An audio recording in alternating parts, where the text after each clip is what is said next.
Hello বন্ধুরা, আশা করি তোমরা সবাই খুব ভালো আছো। আজকে আমরা তোমাদের নিয়ে যাব মেলবোর্নের ইস্কন টেম্পলে, যেটা সাউথ মেলবোর্ন বিচের খুব কাছে।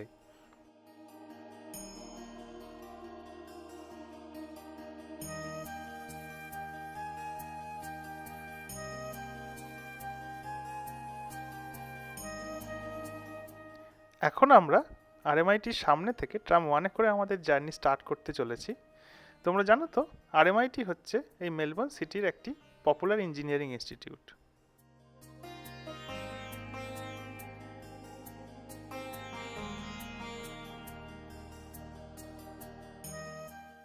এখন আমাদের প্রায় 20 থেকে 25 মিনিট মতো টাইম লাগবে অ্যালবার্ট পার্ক স্টপে পৌঁছতে, এবং সেখান থেকে পায়ে হেঁটে আরও 5-7 মিনিট লাগবে আমাদের গন্তব্যে পৌঁছতে।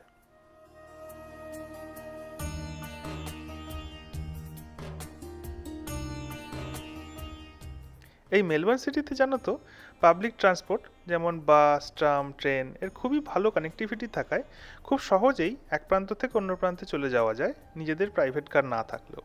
আর এছাড়া শেয়ার্ড ক্যাব যেমন উবের তো আছেই।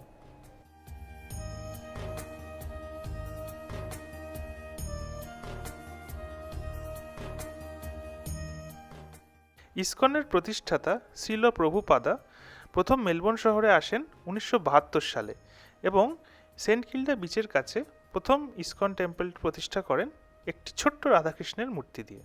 1974 সালে ইসকন এই বাড়িটি কেনে এক ধনী অস্ট্রেলিয়ান জাজের থেকে, এবং তারপরে সেন্ট কিল্ডা থেকে মন্দিরটি এখানে স্থানান্তরিত করা হয়। এরপর প্রভুপাদ এখানে প্রায় বছর দুয়েক বাস করেছিলেন, এবং তার বৈঠকখানাটি এখনও এখানে মিউজিয়াম হিসেবে সংরক্ষিত আছে।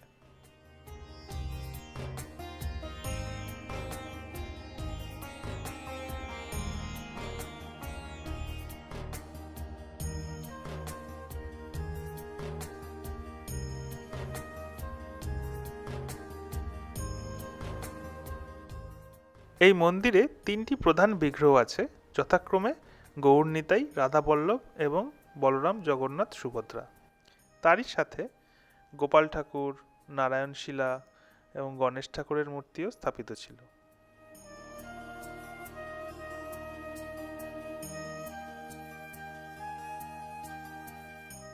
এই মন্দিরে প্রত্যেক দিন 3বার সম্পূর্ণ বিনামূল্যে প্রসাদ বিতরণ করা হয়, ব্রেকফাস্ট, লাঞ্চ এবং ডিনার টাইমে।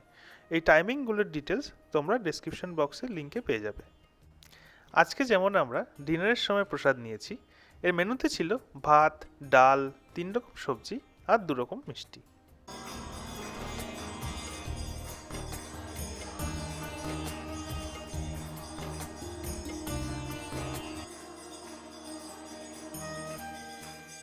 জানো তো, এই মন্দিরে দৈনিক প্রাতকালীন ও সান্ধ্য দর্শন এবং আরতিও হয়ে থাকে।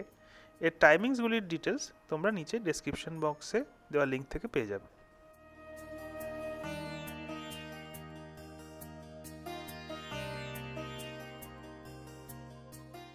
আচ্ছা, আজ তাহলে মন্দির দর্শন এই পর্যন্তই। তোমরা তো দেখলে যে এই মন্দিরে একদিকে যেমন রাধাকৃষ্ণের মূর্তিও রয়েছে, তেমনি জগন্নাথ দেবের মূর্তিও রয়েছে। এই নিয়ে তোমাদের আরেকটি ছোট্ট গল্প বলি। কথিত আছে, কুরুক্ষেত্রের যুদ্ধের বেশ কিছু বছর পরে যখন শ্রীকৃষ্ণের দেহান্তর হয়, তখন অর্জুন তার দাহ কার্য সম্পন্ন করতে যান, কিন্তু তিনি লক্ষ্য করেন যে সমস্ত দেহ পুড়ে যাওয়ার পরেও তার হৃদয়টি অক্ষত অবস্থায় অবশিষ্ট পড়ে আছে। এই অবস্থায় কি করবেন বুঝতে না পেরে তিনি আবার ভগবান শ্রীকৃষ্ণের কাছে প্রার্থনা করেন, এবং তিনি প্রকট হয়ে তাকে সেই হৃদয়টিকে একটি নিম কাঠের ডালের সঙ্গে বেঁধে সমুদ্রে ভাসিয়ে দেওয়ার নির্দেশ দেন। তিনি তাই করেন, এবং বহু বছর পরে সেই নিম কাঠটি ভাসতে ভাসতে পুরীধামে এসে উপস্থিত হয়। এরপর ভগবান বিষ্ণু পুরীধামের তৎকালীন রাজাকে স্বপ্নাদেশ দেন যে সমুদ্র থেকে সেই নিম কাঠের ডালটি সংগ্রহ করে আনতে এবং জগন্নাথ দেবের মূর্তি নির্মাণ করতে। তিনি তাই করেন, এবং ভগবান শ্রীকৃষ্ণের সেই হৃদয়টিকে এই জগন্নাথ দেবের মূর্তির মধ্যে প্রতিস্থাপন করা হয়।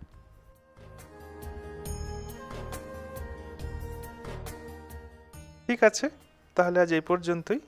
আবার তোমাদের সঙ্গে দেখা হবে নতুন একটি ভিডিওতে, নতুন কোনো লোকেশানে। আশা করি ভিডিওটি তোমাদের সকলের খুবই ভালো লেগেছে, আর সেটাই হবে আমাদের এগিয়ে চলার মোটিভেশন। সবাই সুস্থ থেকো, ভালো থেকো। Bye bye.